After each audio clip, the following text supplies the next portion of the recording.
Hello, I'm Peter Bergman. This is my official YouTube channel. I'll be updating you with the latest news, so please subscribe to my channel. Welcome back to the channel, everyone. It is 3 a.m. The coffee has officially stopped working, and we are broadcasting strictly on fumes and pure, unadulterated shock. Okay, I literally cannot believe this. Can we please process this mess together? Because I am staring at my screen in the dead of night, completely unable to sleep, and I need to dump this unedited psychic damage onto you guys before my brain fully short circuits. Might delete this later, but I seriously can't stay silent about this anymore. Please tell me I'm not the only one losing my mind over the absolute narrative betrayal we are being subjected to right now. Listen, I have been riding with this show through every chaotic peak and valley, but what is happening right now is single-handedly testing my sanity. We have legends carrying this entire decade-long journey on their shoulders, and then we have these absolute fever dream subplots that are basically ripping the steering wheel out of our hands. Unbelievable, guys. What's going on here? Look, we need to start with Mariah Copeland because my heart is literally in my throat. Suddenly, Devin Winters is pushing for a surprise meeting at her mental health facility, and honestly, the sheer tension of this dynamic is a total game changer. Basically, Mariah is locked away trying to process her own unraveling, and Devin just marches in there? I mean, wait, why are we like this? Devin is furious. He has been carrying this massive, heavy grudge because Mariah isn't rotting in a prison cell for what she did. And honestly, I get it. He is a protective father. But then, suddenly, he shows up at the facility, and the vibe just completely redlines. He hands her something, and guys, it is Dominic's handmade card with some well wishes. I am literally sobbing at my desk. Dominic, the sweet, innocent little angel, is completely unscarred by the kidnapping. To him, this whole traumatic ordeal was just a massive, extended game of hide and seek. The audacity of this show to make me cry at 3 a.m. Honestly, this entire interaction is basically a masterclass in psychological warfare. Devin admits that Dominic has been worried about Mariah and actually asked to see her. Listen, Devin is so incredibly angry, but he is standing there in this sterile facility looking at the woman who used to be his absolute rock, and he is suddenly questioning everything. He is asking himself how he can ever move past this, but at the same time, he is realizing that holding on to this radioactive anger is low-key destroying him from the inside out. I mean, I hate it, but I also love it. Whoa, I've really gone off chasing butterflies into another dimension with this emotional deep dive. Bringing the signal back, let's stick to the script. The point is, once they actually sit down and talk, the ice starts to melt. Mariah gets this raw, unfiltered chance to open up about her psychiatric therapy and her crushing regrets, and you can visibly see Devin softening. Basically, Devin is contradicting himself in real time. And honestly, same, he wants her to pay, but he also just wants his friend back. Even if absolute forgiveness is off the table right now, he isn't slamming the door in her face. He actually confesses that he is just waiting for the old Mariah to return. He's not going to let her anywhere near Dominic right now, which, major flex on the boundaries, Devin, but the hope is there. It is a raw frame that packs a lethal crunch, and I'm entirely here for it.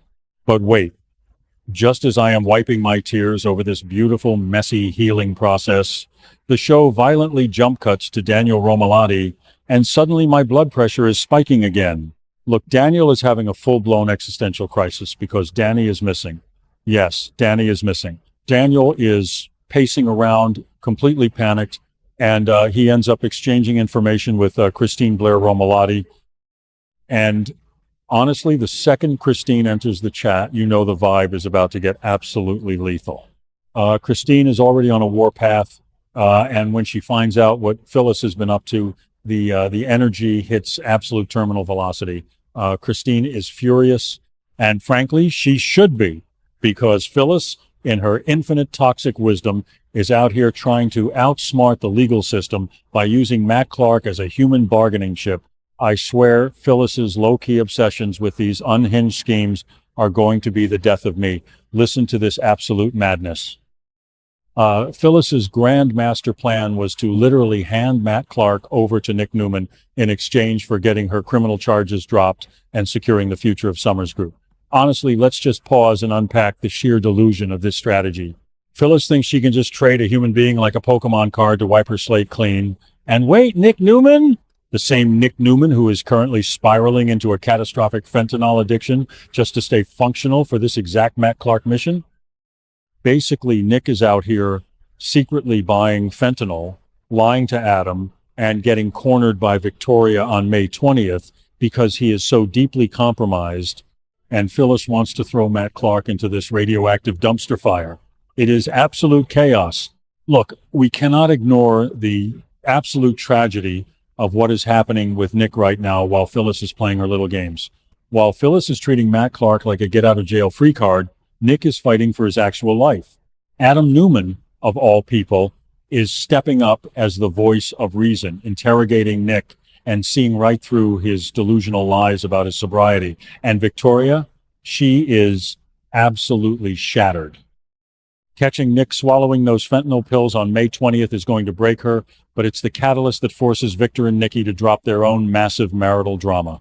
By May 22nd, Nikki is delivering the ultimate tough love, demanding Nick go into 24/7's inpatient rehab. And this is the fragile, broken Nick that Phyllis wants to drag into her legal mess with Matt Clark. The absolute sheer nerve of her. It makes me want to scream at my monitor. Of course, Phyllis's plan completely implodes because, honestly, when does a Phyllis scheme ever go smoothly? Christine is absolutely not budging on the charges. She is standing her ground, delivering a major flex against her eternal rival and refusing to let Phyllis slither out of accountability. And to make matters even more hilariously tragic, Phyllis has completely lost track of Matt Clark. She literally misplaced her only bargaining chip, so she can't even keep her promise to Nick if she wanted to. Daniel is stuck right in the middle of this nuclear fallout, trying to play peacemaker, but honestly, once he hears the details of what his mother has done, he is going to be just as disgusted and furious as Christine. I mean, wait, why does Daniel always have to clean up Phyllis's messes? It is so unfair. But wait, the plot spiral gets even deeper, and this is where I completely lost my mind. Suddenly, Patty Williams enters the chat. Patty freaking Williams! Look, if you thought the Matt Clark situation couldn't get any more unhinged, Patty is apparently out here helping Matt deal with his enemies. Between May 18th and May 22nd, Matt is going to find himself backed into a lethal corner, drowning in trouble, and Patty is going to swoop in and rescue him. I literally cannot process this. Matt has amnesia. The man doesn't even know what planet he is on, and he is being chaperoned by Patty Williams while Phyllis hunts him down, and Nick Newman tries to survive a family intervention. The lore is shattering. And let's talk about Patty Williams for a second, because honestly, her inserting herself into Matt's amnesia storyline is the wildest wild card I have ever seen. Patty has her own deeply traumatic, chaotic history, and now she is acting as the guardian angel for a man who is a walking target. Matt is stumbling around with zero memories, completely unaware that he is the center of a massive conspiracy involving Phyllis's freedom and Nick Newman's darkest mission. When Patty swoops in to save him from whatever lethal trouble he steps into, it is going to be cinematic gold. But also, wait, why is Patty doing this? What is her end game here? I am low-key obsessing over the psychology of this duo. Basically, we are spiraling through a chaotic feedback loop of transcendent hype and absolute narrative betrayal. Matt is going to face even more horrifying shocks as his amnesia slowly cracks, and Patty is right there in the thick of it.